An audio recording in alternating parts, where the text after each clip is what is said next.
Welcome back, everybody, to the podcast. I've got the beautiful Mollie Openshaw all the way from Chico, California. And we actually had an offline conversation not too long ago, and we're like, oh, wait.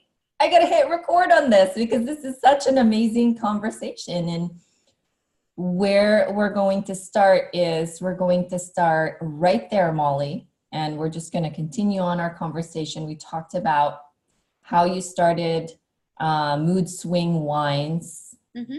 But first of all, welcome. Thank you to the podcast, and thank you for gracing us with your time. So, Mood Swing Wines, such an amazing, catchy title or name of a wine, because a lot of women in that age, and I'm starting to drink a lot more wine than I used to.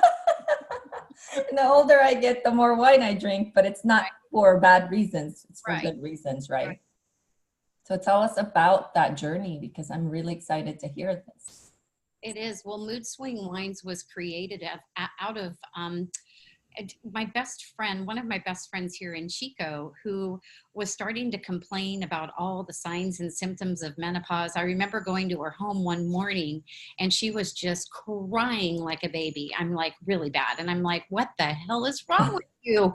And I thought that it was because she was going back to school to get her RN, or maybe that she was going through a divorce, because she was really going through a rough patch. And she goes, no, it's nothing like it at all. I'm going through menopause. I know it. And I'm like, oh my God.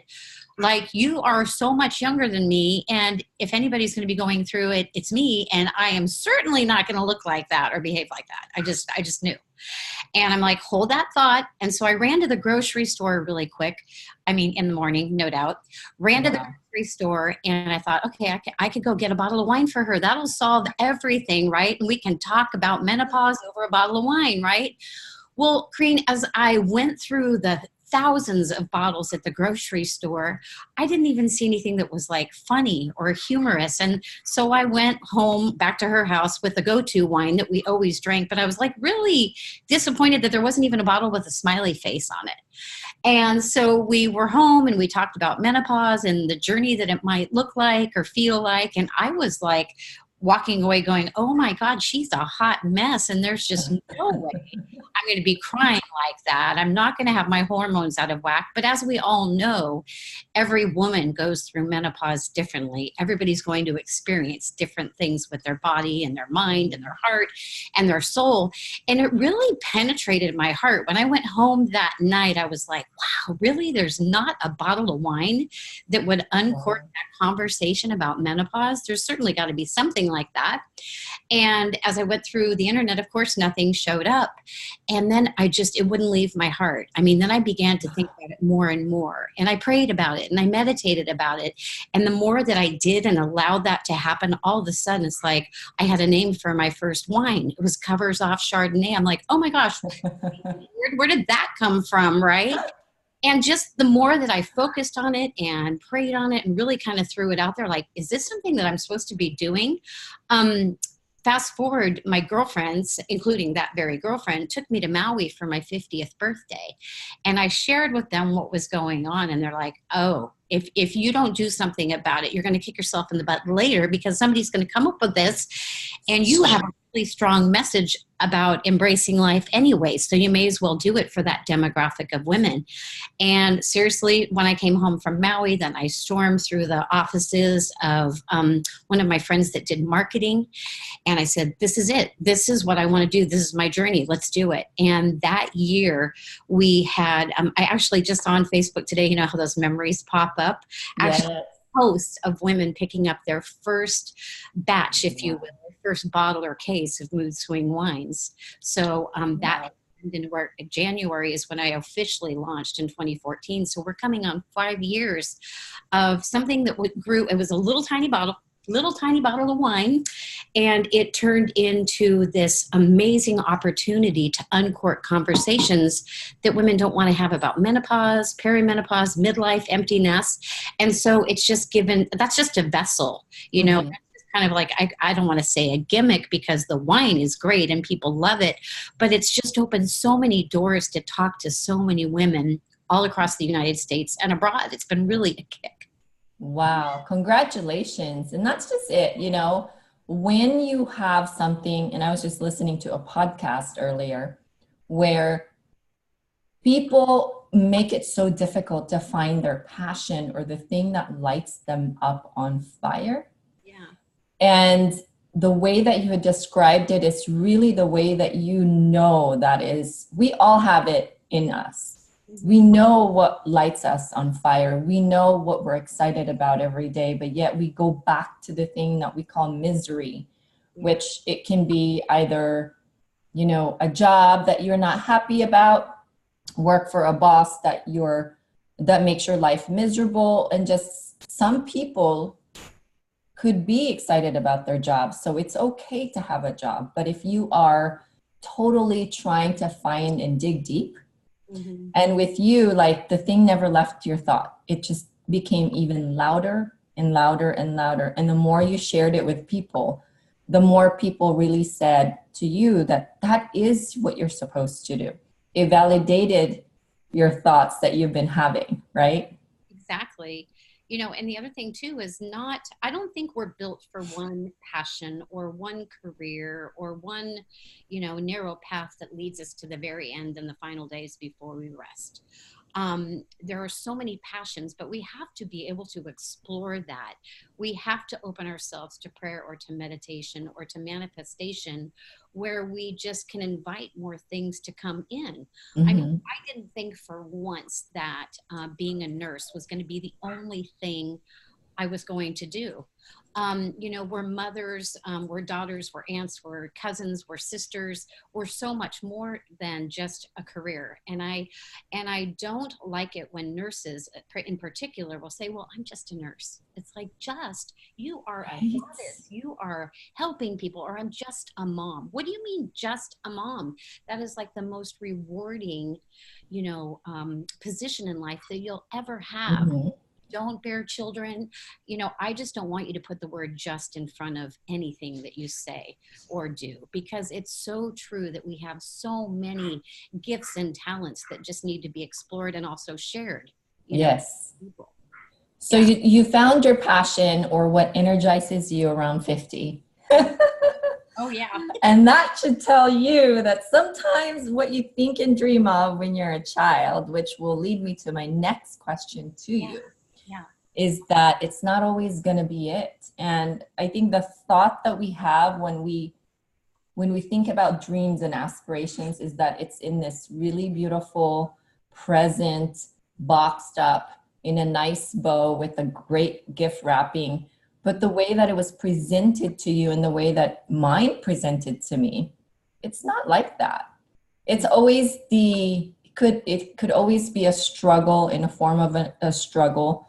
It could be in a form of adversity. It could be in a form of like an aha moment when you're helping someone and you're like, wait a minute, I don't see any wine here that's specifically for my age group going through this specific stage in their life. So when you were a child or as you were growing up, if you can remember and share with us, what were your aspirations and dreams? Like for me, I guess I kind of end up here, but in a very different way because technology has gone through the roof. My first dream was to become a journalist, right? Okay. And then I wanted to be a lawyer. And then I wanted to be something else. So it's like, it's just the way that it's painted to us as a child by our parents or our elders is always the college education, the profession. And, you know, I'm sure you didn't go to winemaking school or, you know, it's like, no, that's not how it is. So tell us about your childhood. Like, how was that? And how were you as a child? Well, you know, as a child, I was always bubbly and just as vivacious as I am today. I was always wanting to be embraced and surrounded by friends. I love play dates and sleepovers and all the stuff that girls do. But I had a lot of guy friends because I had 3 brothers that I absolutely love. And so there was a lot of guys come to the house. I think that's probably why I had the dating challenge, because everybody thought of me as the big sister or the little sister because I had 3 brothers, right? So I probably threw down the friend card a lot more than I probably should have.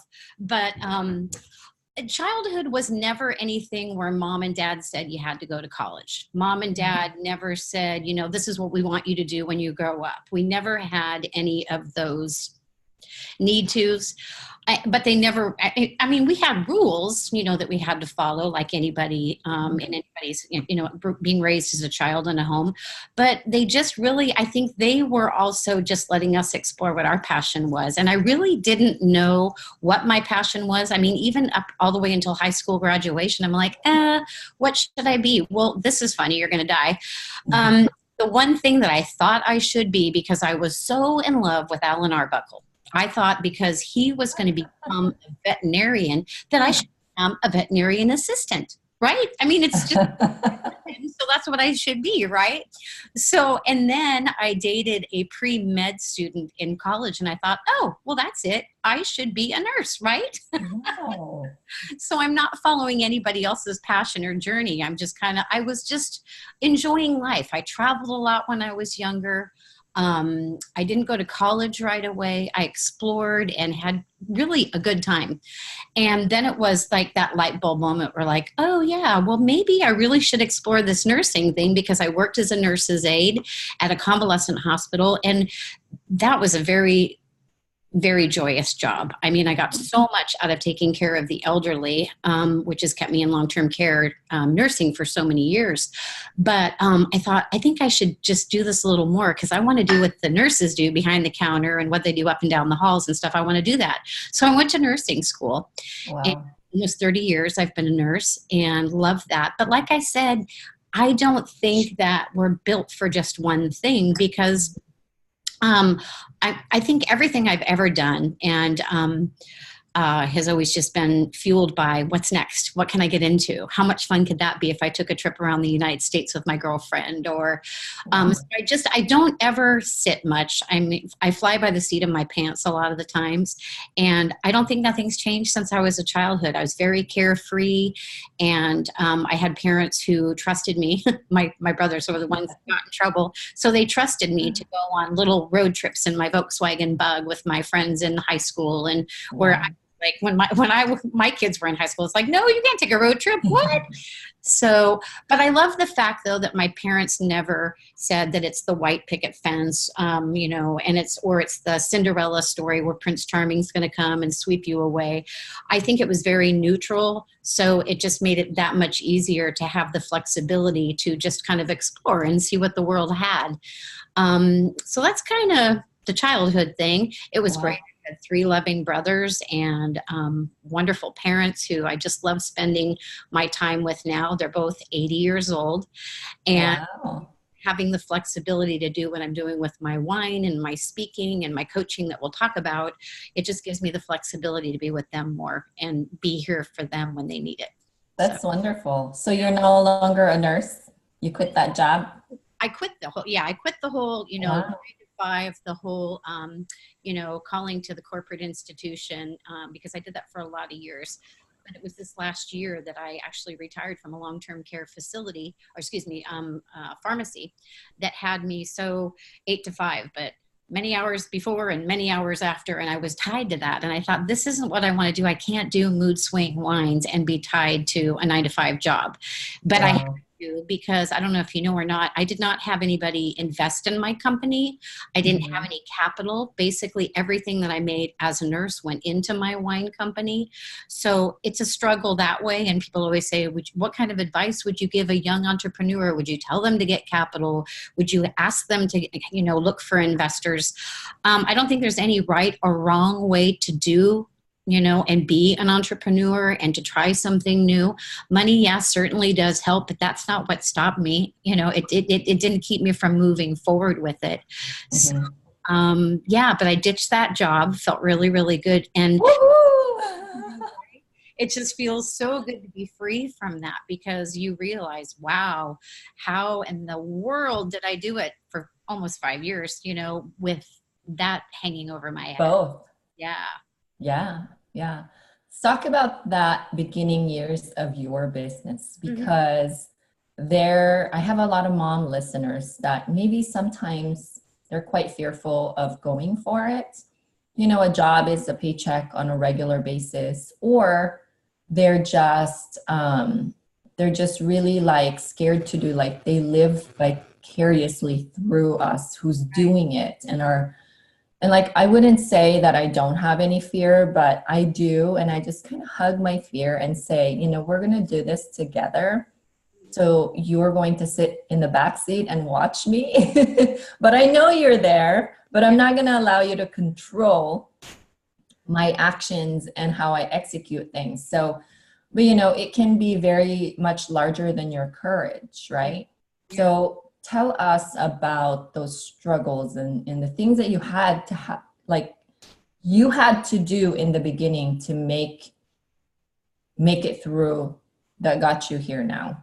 Right. Well, you said fear versus courage. I think we should look at the word fear as courage instead of such a negative thing, because fear really stifles us from doing anything. And yeah, it's scary as heck. I mean, there's a lot of moms out there that have a partnership with a spouse or other, and it's a conversation that they should have with their spouse, and say, this is really what I'm built for. This is what I really want to do.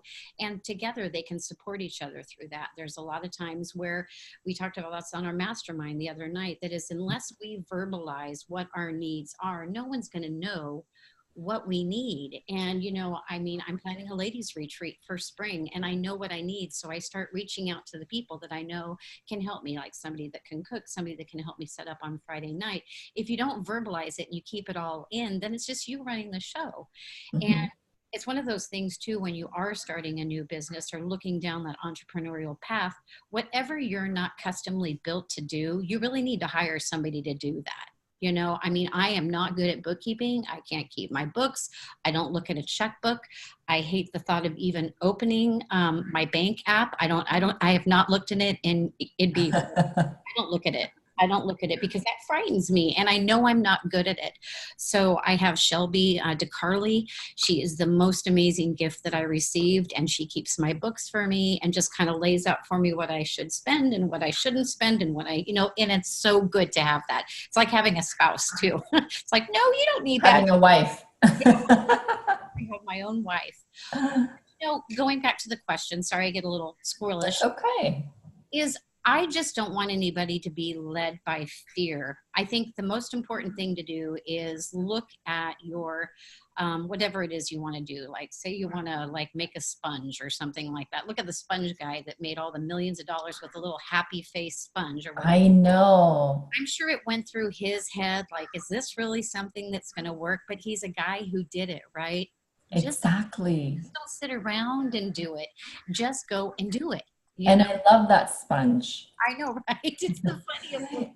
Yeah, it's like something daddy, and then he created a mommy version, and I mean, it's amazing. It's genius. Growing. I know, it just keeps growing.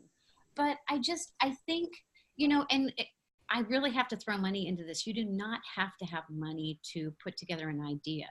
Like I said, open your mouth and start verbalizing to the people. You're the sum of the 5 people you hang around with. Start talking to those 5 people. This is my idea. What do you think? Because really, when you let it out, and you have other ears listening, they're like, oh, wait, I could totally help you with that, or this or that, or whatever, and suggest. Because even to this day, I always look at my girlfriends. We're like, okay, I've kind of got this idea. What are you thinking? And it's also that encouragement and that camaraderie. So the most important thing for going down that entrepreneurial road or starting something new is gather your tribe, gather your crowd, grab your besties, and start asking and talking and exploring together, because they come up with things that you're like, oh, wait, I was thinking about that. So it gives you the affirmation you need to take those next steps. Wow. So where did you get started with the wine production? Do you have a distribution channel, or how How did you get started there? Well, I actually had a really good friend who was in the wine business. I am totally a cork dork. All I do is drink wine. I don't know the first thing about making wine, how production is, how distribution would look. That's where I opened my mouth and started to explore and start Got it. people. So I contacted my friend Loyal and I told him the idea and he said, "Oh my gosh, that's awesome. You can totally pull that off. You've just got the personality for that. Do it." Yes. So I got the green light. And then I said, "Well, where do you get your wine from? How do you do that?" So he put me in touch with a couple different custom winemakers and people that produce labels and people Wow. licensing. And I found a gentleman who has been my custom winemaker for the last 4 years. I don't make my wine, so he sources the fruit.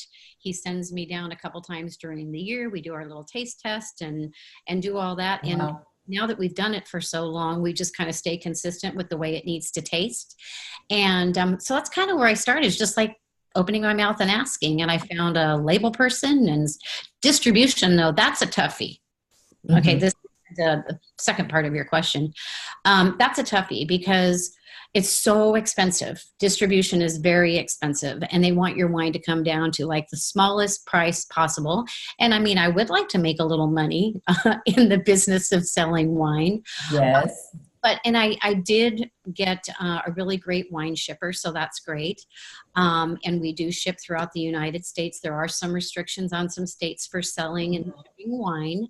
But I acquired a California, a Nevada, and a Tennessee distributor, because those are three states that I've done events in, and I like to have my wine at some local grocery stores. But you know what I found, Corrine, is that because of that being such a bottleneck and such a challenge, that most of my sales come from online. They go online and they order it and they send it, Wow. which is great. But it's also when I have the opportunity to be asked to be at an MC an event or a keynote speaker or whatever, when I'm asked to speak and have speaking engagements, I have a call to action at the end of each event that I go to, because it really is all centered about celebrating life. It doesn't matter what stage of life you're in. Particularly, I'm going through menopause. It's a little comedic because I bring out the props about menopause and what we go through, and a call to action at the end. It's like, okay, so who here can totally relate to what's going on? And then you get the show of hands. I'm like, do you not think that you are fit for and made for this bottle of wine, and or a friend? And so if there's sales after that, great.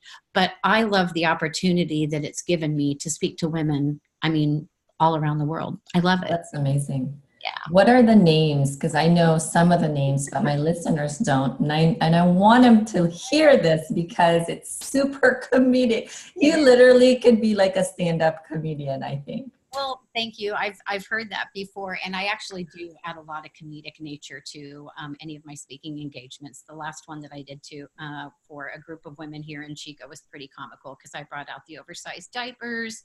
I brought over, a lot of stuff about the coughing and the sneezing and what happened. Just it was pretty funny. You would have had to have been there. But the wine, the Chardonnay, I called Covers Off Chardonnay. Because after all, when you're having a hot flash, the last thing you want is any covers or any man or any body parts around you. You want those covers off and you want to stay cool. So Mm. when you experience your first hot flash, you will totally get that. And and the Merlot is Memory Lapse Merlot. That's one of my biggest challenges is I have sticky notes everywhere. I have a day planner that I write in all the time.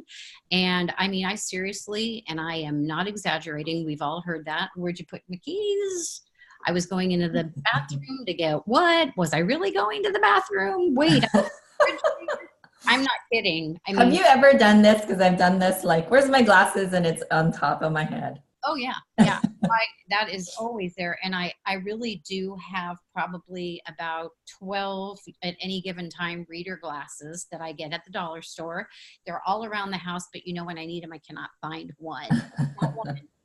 But we have actually, it's funny too, because we have a picture with our glasses. I was at the bank you would die laughing. I was at the bank and I had my reader glasses on top of my forehead. And then my girlfriend Stacy shows up and she waves to me. I'm like, oh, wow. Oh, the reader glasses, so cool. And another woman behind her had reader glasses on top of her head. I'm like, okay, this is a picture moment. We've got to take a picture. And we're all pointing at our reader glasses with a caption and an inspiring message to women about forgetfulness and why we need our reader glasses. So it's pretty funny. And my Zen is called Zen-O-Pause, because after all, we have to kind of take it in and zen out a little bit. And as I carry my line further, there's just a bunch of fun names for my Pinot, Personal Summer, Pinot, Sweaty Sheet, Sauvignon Blanc. I mean, as I carry the line along and create more, I've got some really great names that I've trademarked and just kind of holding out for that special time to release those. Yeah. Yeah. Well, the thing that I love about what you're doing, and that's the process that a lot of us go through, is you did not wait until you have 12 lines.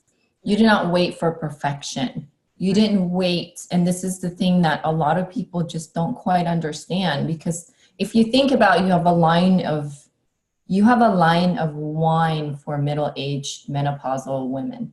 Right. And you think about like I can never do that, because you think about the finished product all the time. Right. Like I can never do what she's doing. Right. But the lesson here, that the way that you've kind of played it out, is you held a job, you told your friends the idea, then you came up with, well, you reach out to people that are in the industry, and then you reach out to marketing people. Right. You didn't do it all at once. You did it one at a time. Right. But when you do that and take one bite at a time, it makes it so much more doable. And a lot of us as women and moms too, which this is what the podcast is all about, is that we get into this overwhelm mindset. And it literally paralyzes you to doing nothing. It does. You know, and done is better than perfect. Just, right. And it doesn't have to be done like you're probably in your chapter 5. I'm going to call 1 year a chapter 1, a chapter 5 of your book.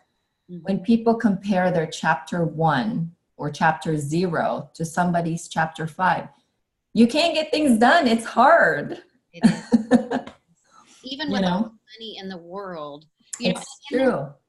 And I wonder too, people that actually do have money like that to do. I mean, gosh, when you think of like Kevin O'Leary or Danica Patrick or all these different people that have money that they just have to use, they're creating wine and they're buying wineries and they're doing all that. But, part of the journey, and I'm not dissing them for doing that, but I thought about this yesterday, that if you're having all these people do this for you, which I'm just assuming, I guess, that they're having all these people do this for them, like, here, you'll do this because they have the money to do that. Mm-hmm. Where's the journey in that? And where's the learning curve and the gratification? And I could be completely misjudging that whole scenario, but it gave me perspective as like, yeah, well, every step of this journey, and it hasn't all been a cup of tea, a bed of roses, unicorns and rainbows. There has been some really big challenges, and I'm facing a challenge right now, but it's not going to stop me. It just means that there might be a left turn when I thought I needed to go right, and it's just going to eventually take me down the path that I'm meant to go down. So I love that every bit of it. Even there's some times where I've just like, oh my gosh, I mean, I've totally cried and thought, why is this happening to me? But I love that I know how to flip that. It's like, oh yeah, there's that cry for only a moment, but I'm just going to like brush the dirt off, get right back on. And because if I would have pouted, oh my gosh, like I just pouted the other day after a phone call. And for a moment I went in there, I'm like, oh my gosh, I was just being like a little girl and this is just so wrong. And I'm like, why would she do that? Blah, blah, blah. And then I'm like, oh my gosh, wait a second. Are you kidding me? And I looked at my notes. And I'm like, the very thing that I was criticizing and being mad at, everything on my paper is everything that was coming out of our mouth. And I'm like, oh my gosh, we are so like-minded. Our journey and we are so connected at the hip, and everything that we are doing, we're speaking the same thing. It's just coming out of a different mouth. And so, wow. it's the way to flip it. I mean, for women that are listening, it's like, you just do it and experience the good, the bad, and the ugly, because life is not going to be all that, you know, even people that, you know, have the big house and the lots of money and the take the trips and do whatever they want because of that being at their disposal. Okay, where's the fulfillment? Where's the journey? Are you really happy? You know, there's a lot of things to be considered, you know. The one thing that I really enjoy in the journey is the struggles. And it sounds like a cliche, but it really is what fuels me, because then I'm having to figure it out. Like, I think figuring it out is what makes me alive. And it's not, like you said, there's not just one thing, but then we use a vehicle. Like, wine is your vehicle, right? What is the emotional part of what you're selling is really what your passion is. Right. You know? So for me, my podcast is my vehicle. And the emotional part of it is I'm able to help other people that might be on the other side of the podcast, that have been so afraid to take like this big leap in their career, in their life, or make a transition into something. Right. To be told that it's okay and we're here for you. We're a tribe of people, of women, of moms that can do it. You know? So it's the result, the outcome. What's it going to do to serve others? Right. And I think what I love about what you had accomplished and continue to grow and have really built a foundation is you've built a business out of service. You know, you were trying to serve your best friend because she was just crying like crazy through a vehicle called wine. I know. You know, and it's so amazing. I know, it's so weird about that, because like for a moment I thought, oh my gosh, it's just going to be wine. I'm going to be selling wine. I'm going to be a millionaire just selling wine. It's like, no, wait a second, Mollie, that, like you said, is just been a vehicle. This has given me such an amazing opportunity to speak to audiences. Like, I mean, yes. I had the message on the back of my wine, which always kind of was the forefront for why I was doing it. So, because, you know, when you go to the wine store, I mean, you ever look at the back of wine bottles and you're like, oh, I do, actually. Government warning, and it was bottled and it tastes like oak and crap. And then you're like, who the hell cares what's on the back of a wine label? But when I look at my wine label, and if it's okay, I want to read it to you. You go for it. I look at the back of my wine bottle. I knew that I wanted to have a message on the back of the wine bottle, because I'm like, I don't care where it was made, la, la, la, la, la. You know, I don't care that you got some oak tree on there. Who's going to buy a bottle with just an oak tree on there? I wanted something to be fun. And that's why I did the label that I did, because if Aunt Flo were to stay cool, because Aunt Flo no longer exists when you're going through menopause, but when she is needing to keep cool, she's going to sit on a block of ice. She's going to have a glass of wine in her hand. And if she could, she would pull the fan right out of the wall. So I wanted that vision, that visual for women. But the message on the back of the wine label became so important that became more of my focus than selling wine. Wow. It's like, I want women to know that, and I want to talk about it. And that's kind of what led into the coaching and the guest speaking everywhere I've been, is just that women saw that. And I love that earlier you said that women will tell you that they're living vicariously through you. It's like, stop living vicariously through me. Yes. Vicariously. Quit it. Life. Right. So the message is really simple, but I love how this simple message, Corrine, has evolved, because it's just become so much more than just a paragraph on my bottle. But this is where it all started. So can I read it to you? For sure. I want to hear it. I think I'd have it memorized, but you know, yeah, I do have it memorized, but I'm going to read it anyway. While everyone else is dreading menopause and hot flashes, you don't have to. Take it on the chin, keep enjoying life, especially wine. Why not celebrate, laugh, and make fun of the challenges that menopause brings us? This wine will bring delight to a lot of women and probably a few strong men along the way. So embrace life and surround yourself with the gift of family and friends that love us in spite of it all. Wow. So I love that. I know, right? You almost want to keep the wine bottle and have a collection because it has a message. I have a hard time throwing them away. I know that sounds really, really bad, but when I have wine events, I'm like, you can put a flower in it. You don't have to throw that bottle away. Right? Yeah, Like I would have a hard time. That's kind of like a fortune cookie. kind of. Yeah, yeah, That's so cool. I love it. yeah.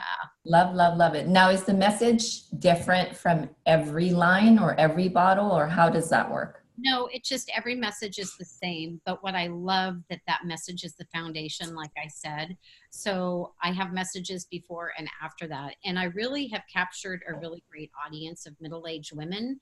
But I love the fact that women even older and even younger can relate to my message. Because if you take the word menopause out of it, my message to women is about embracing and loving the life and celebrating the life that we're given. There's Mhm. too many doom and gloomers out there. Oh my, like Eeyore. Oh my God, no, it'll never work. We're all going to die. It's like, stop focusing on the end. Yes, we are going to die. There is a time we are going to be permanently asleep. But why are you wasting all of this before you get there? Why are you focusing on that? Focus on every day and just make the best day. Make your one life count, like our friend Annabelle Fisher says. You know, sadly, we're going to be losing her. She's going to be passing away, but she's got such a strong message that we should be embracing every True. day. It's true. She's living it. She's living it. And you know what? She's leaving that beautiful message to all of us. It's a legacy. So, you know, I wanted to engrave her message into my podcast, and I was so fortunate enough that she said yes to it. And so it'll forever be here. For as long as this technology is alive, I will keep Annabelle alive to a lot of, you know, women. And you know what I Because love about that, though? Sorry. You know what I love about that is you asked, you spoke, you asked for it. You opened yes, your mouth and said, hey, I was really, that was a beautiful. I was, you know, I had this negative self-talk a lot before I asked her. I actually had to pray about it because I felt like I was so selfish to ask for an hour, you know, give or take, from a person that does not have a lot of time left. Right. But I said to myself, you know, it's not about me. Mm-hmm. It's about the people I'm serving. And if I can send them the message by Annabelle and help them impact like however many lives out there, and even just 5 listeners can connect to that message.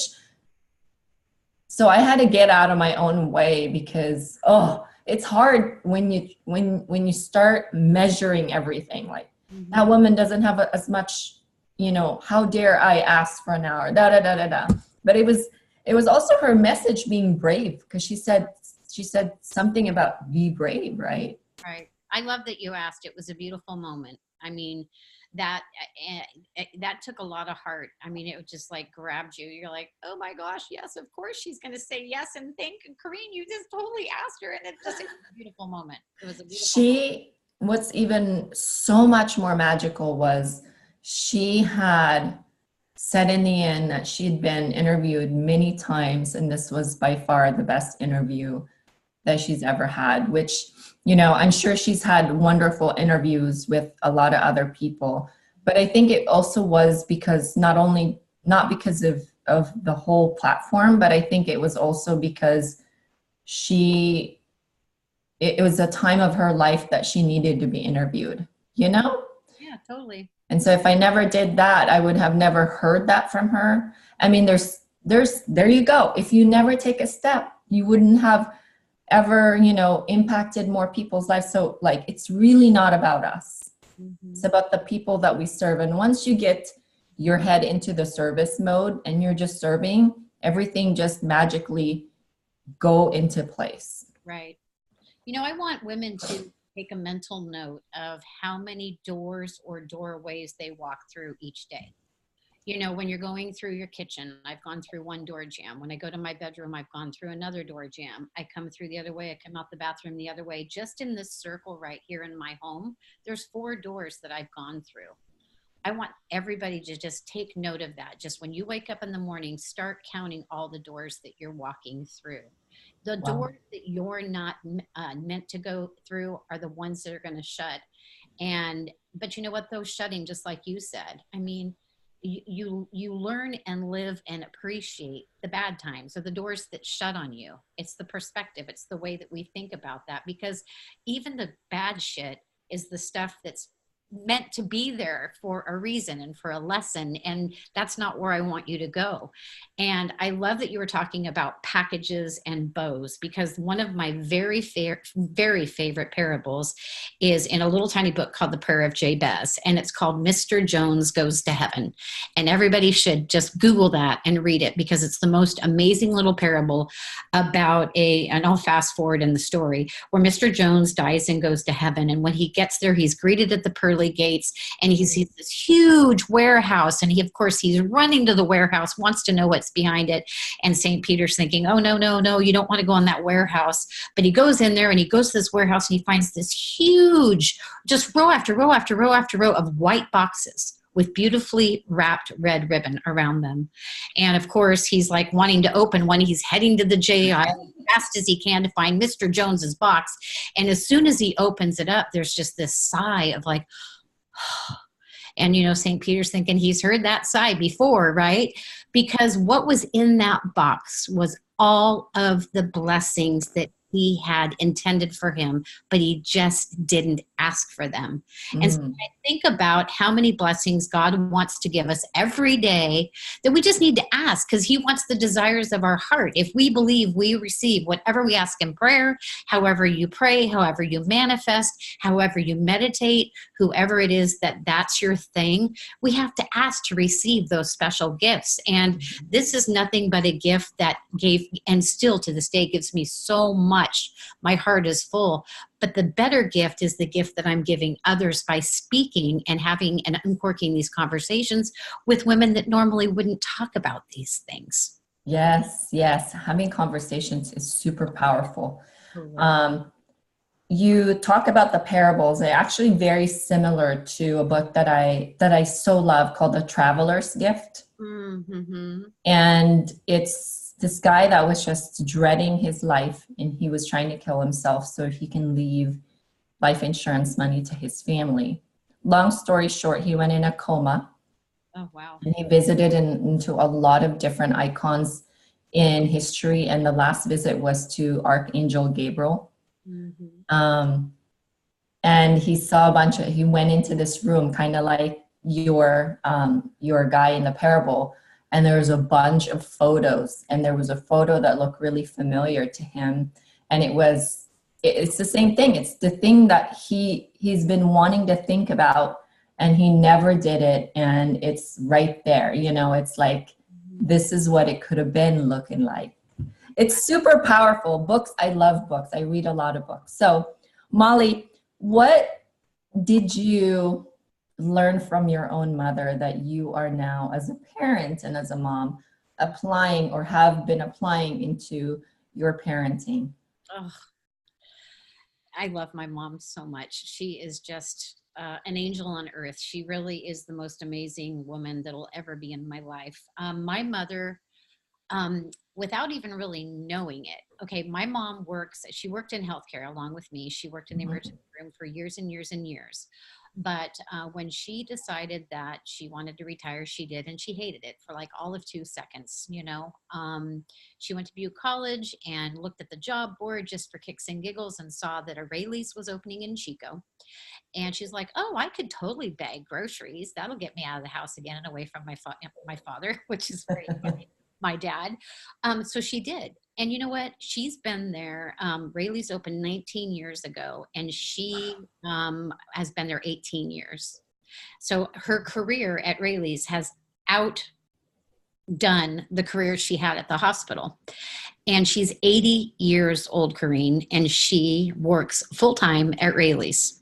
Wow. Full time at Rayleigh's. So she retired from being an RN, and then she worked at a grocery store. Yeah, she was actually a paramedic. She worked in the emergency and she did that for years. But her years there, I mean, she's been at Rayleigh's even longer. And Wow. to me, what I've learned from my mother is, hard work and dedication. I mean, she is so dedicated to Rayleigh's. Everybody knows her as Pat, or the redhead, or the one with the flower in her little lapel every day. She bags groceries. She helps people walk out to to their cars, bags groceries, helps them that way. And everybody in this community knows her and loves her. And for her 80th birthday this year, Rayleigh's pretty much shut down. Every employee, her bosses, people that had their day off came in. People from different stores came in to celebrate my mother. Wow. They love my mother. And so that just, to me, it's just like when you give so much to other people, the value and the gift that you're receiving comes back tenfold. But then it made her happy. Oh, they make her, my mom makes just everybody happy. And then she gets to chit chat. She knows her customers. Her customers, even on her birthday, would slip her like a lottery ticket and a birthday card. And my mom is well loved because of the service that she gives. And I don't think that she rubbed off on me a lot. Just that whole work ethic. My dad was just a hard worker just as well, but we are on the mom cast, the mama bears, and we talk about all that, the mom hustler. My mom is just such a gift to so many people, and it's her hard work and dedication and her genuine love for people that's rubbed off on me. I'm a hard worker and I love people. I embrace myself with people that I love, and I'll do anything for anybody that asks if I'm capable. If not, I'm going to find a way to find somebody to help them out. You know what I'm saying? So that's what I really learned from my mom. And I've lost two of my brothers. Two of them have passed away. And just that mom instinct and the love and the nurturing that she had for all of that, I think I've done my best, and the best that I could as a mother. I mean, my kids are now 20. Mallory just turned 21. Hunter's going to be 24. And I always told him, I said, I might have screwed up, but I did the best I could. I did what I could as a mom. My situation and circumstances were much different than the way I was raised. Mom and dad, it seemed like everything was just kind of okay and never really any friction. And then I went through a divorce in my marriage and things were different for my kids. But the one thing that I tell them all the time is like, I just did the best I could. Whatever I can do, to help you, I'll always be there for you. But it's just that compassion and that love and that understanding and the hard working that I got from my mom that I've just held on to. And that's the way that I take care of my kids, even in and out of the house. I really want to instill a really, really hard work ethic in them, and that they need to be compassionate for people and serve other people before they serve themselves. My mom did that well, and I think I'm leading, or at least trying to lead, a good example of that. I love how your parents never force you to do what they want you to do. They just allowed you to explore the world. They did. And that's what I'm doing for my kids right now. And I love it because at first, my son used to work with kids that had disabilities, and he was so good with them. And you could see the compassion and how wonderful. And he was really real with those kids. And a couple different times I would say, oh my gosh, yes, of course. You should be a school counselor, or you should work with the disabled children, and blah, blah, blah. He's like, Mom, I got this. I'm fine. That's not what I do. And I've done that a couple different times. He's like, enough. But you know what I love, Corinne? He found his passion. He's in lineman school right now. He's climbing poles and he's learning to do all these crazy things. And he found what he wanted without me completely nagging him over being, a counselor or working with the children that had disabilities, because he'll always be great to that. But he's got a whole different career path. So I'm like, okay, Mollie, I'm pretty proud of yourself for not like pushing, because he found it in his own time. I didn't force him to go to college right after high school. He's been out of school for 4 years, just kind of doing his thing, but he found it and he's going to school and he's in love with it. So that makes me happy. Yeah, I know. It's so true. And I had a guest here that's a PhD on episode 2, Carol, and we talked about education and how, because she, like you, at 50, she's been practicing law for 15 years. She has a PhD about women, and she said when she went into her PhD, she was more strategic about it because she hated law. She didn't hate it, but it was just not serving her soul. And so she went back to school and really learned about the women's side of the population. And she has a PhD in women. Like, I didn't know you could get a PhD on women. So anyways, she says, you have to be strategic when you go to school, and you cannot force your children to go be a nurse, to go into law school, to be a medical student. Like, allow them to search for that, because that's why we're all miserable, because our parents like brainwashed us to go to school and to go to college. And my husband and I has a very different take on it, because he says they're absolutely going to college. But then I spend more time with my kids than he does. So I just tell my kids, whatever energizes you, do it. You don't have to, if you don't want to go to college, don't go to college. Right. If you want to go travel the world, go travel the world. And my son, you know, it's so cool, because it's like, but I want to go to college, Mom. And I'm like, do it. Like, go to college, get a scholarship, because I'm not going to be paying for it. But my husband's like, no, we are going to be paying for it, and they are going to go. It's non-negotiable. And, you know, I don't know, my husband, like, I told my story about my husband and influencing, and it's been really easy to, getting easier and easier to influence my husband. So we'll see how this one goes. So what's your message to your mom, Mollie? Message she was listening is that, you know what, I am forever grateful that you gave me life. I mean, I could not have ever dreamt about or even wanted ever another mother. You know, like as little kids and teenagers and stuff like that, you get pissed and you say, oh, I wish I was never born. Or, you're the worst mom ever. Or I wish you weren't my mother. Those words have never come out of my mouth. And she knows that. And I've never once looked at my mom in anger or distrust, or that she's making my life miserable. I love you, Mom, so much with all of my heart. And I don't want to get teary-eyed, but you know, she's 80. And I really, at my age in my life, I have to come to grips with that one day I'm going to be experiencing that loss. And I just, yes, I'll see her in heaven. We've all heard that. We all know that. But you know what?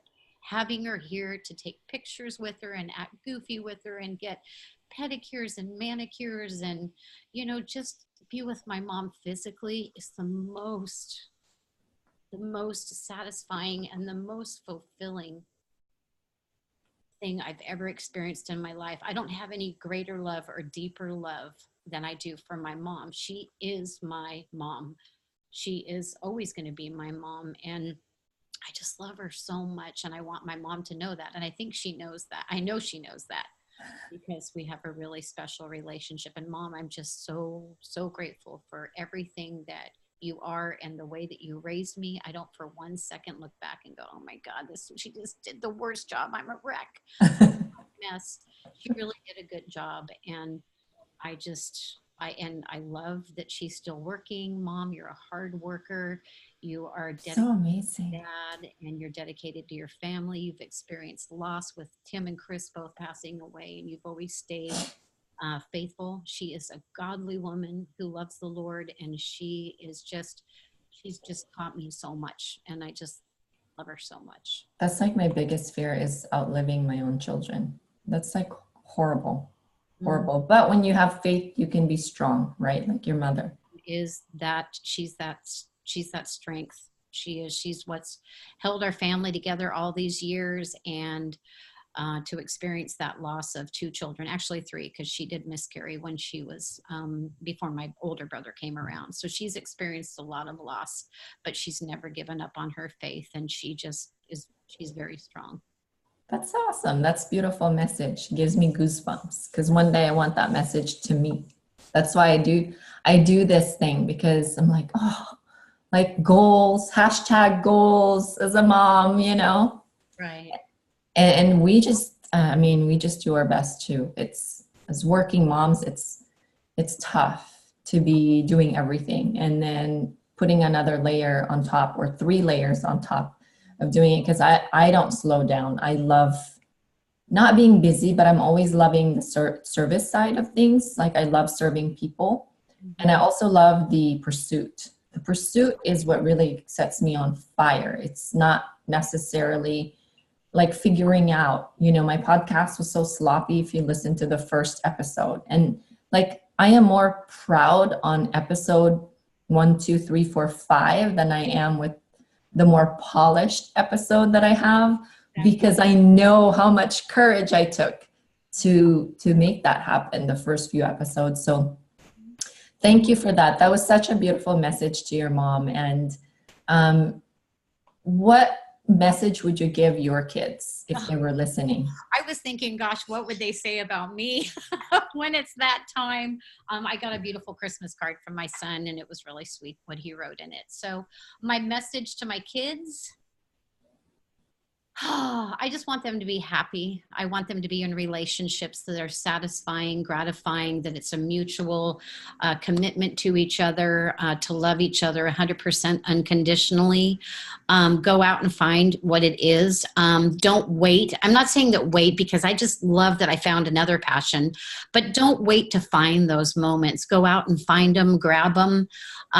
Just enjoy your life, every journey that you go on. Explore, go out and meet new people, have new friends, travel, do whatever makes you happy and fulfilled. But surround yourself with people that are good, that are kind, that really, like give them the sum of 5 friends, remind them and tell them that, you're the sum of the first, the 5 people that you hang around with. So go find really great people that love, that are kind, that are gentle, that give back to community, give back to others, and find yourselves in relationships with those kinds of people. When it's time for you to get married and settle down, or if you don't get married and settle down, just remember that there has to be mutual love and admiration. Die to self and always think of the other person before you take care of yourself.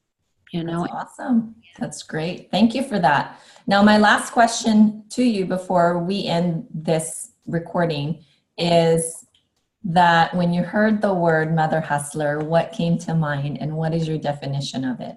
Oh my gosh, mother hustler. She is a hustler. I love that word. Mother hustler is great.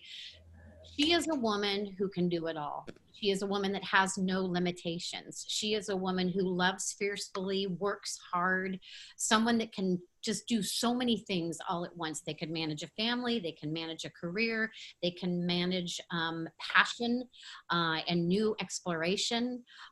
There's a way, when I see Mother Hustler, I see that she's got, kid on the hip, phone in her hand, she's got her computer on her other hand, she's got a gal who's cooking at the stove while breastfeeding a baby, she's making appointments and vacuuming. I just see a woman who just is doing it all, but she's doing it because she's happy, she's embracing the moment, and she's loving the very life that she was given. She's hustling the heck out of life. Yeah, I love that.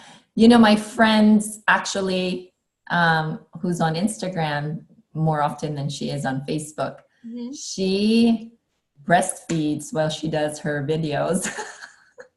Very and so I'm like, you're such a mother hustler. That is such a mother hustler right there. And she has a podcast and she records it while the baby is clutching on her. Love that. And she talks about it all the time. But, it attracts people to her. Yeah. Because that's real, That's right? Mm-hmm. So where can we find you, and where can my listeners get a hold of those funny labeled wines and just as good as the label and the message on the back of your label? Thank you. Anybody that'd like to purchase wine, of course, they can go to moodswingwines.com. But also this year I'm building more content on my website. So I'm going to be having more blogging and more events coming up this year where, and if you like me to speak at any of your events, just message me on moodswingwines.com.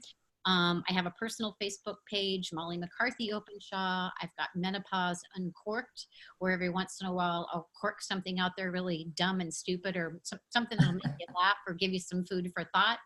And on Instagram, it's just my journey. It's not like a professional page. Nothing. I don't think of myself as a professional. I'm a professional at loving life and just doing all these crazy fun things during menopause. But it's mood_swing_wines, and you can follow my menopause journey there. And just moodswingwines.com, and just follow me and message me if you want. And yeah. You also have a Facebook close group, right? I have a closed group. Well, actually, it is a closed group. It's the Menopause Uncorked, which it doesn't even need to be closed, but I just like people to get on there and then friend request, just so I know who you are. And because I really like to keep that, and it's not geared toward any age demographic at all, but I want women. There might have been a couple men that I accepted, but I really want it to be a place where we can talk and feel safe. If we want to talk about sex or the lack of thereof, whatever, or a little something funny, I would just like it to be between women. I'm just in there because I love Mollie. I love Corinne. You are doing just some fabulous work, girlfriend. You really are. Sister. You know, I hang out with people like you. So they, like you said, there's something to be said about up-leveling your association too, because that's how you up-level your own self. Because you got to be the dumbest person in the crowd, in your crowd, because otherwise if you are the smartest, boy, they're gonna suck the life out of you. So thank you for your time. I appreciate you a lot. You're doing some amazing things for menopausal stage women and even women in general. I love your energy. I love what you're doing. So I commend you for being brave and just, being bold is what it's all about, and being bold in the right way. And I always talk about being bold, because a lot of people think they can just bulldoze people, right? Like by being bold, because there's a lot of permission given to being bold, but be bold by being a servant leader, right? And do the things that people are not willing to do, so that you can have the things that people will not have later, which is time freedom, spend time with your family, be present with your friends over a glass of wine. Thank you, Mollie. Bye. Thank you. Okay, don't go yet. I just